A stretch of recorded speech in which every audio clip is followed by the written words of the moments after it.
in terms of like a holistic design approach, I think we really see that more as I mean, that's just kind of part of our design process, and we see it more as good design practices. So, I think for our project, the things that are really critical are always kind of access to light, access to natural air, and really bringing the landscape into the project kind of as much as possible, and opening the spaces up to the landscape as much as possible. One thing I would love a question would be kind of like, how can I make my house more sustainable? That would be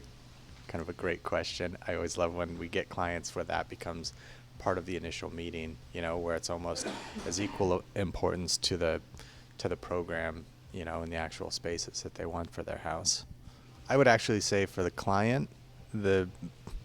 cost questions become the most important, and that it's best to get as much of that information up front as possible, so that kind of you can make the appropriate decisions along the way of the project. An interesting thing that actually we could implement would be almost like presenting a client with a priorities list for them, which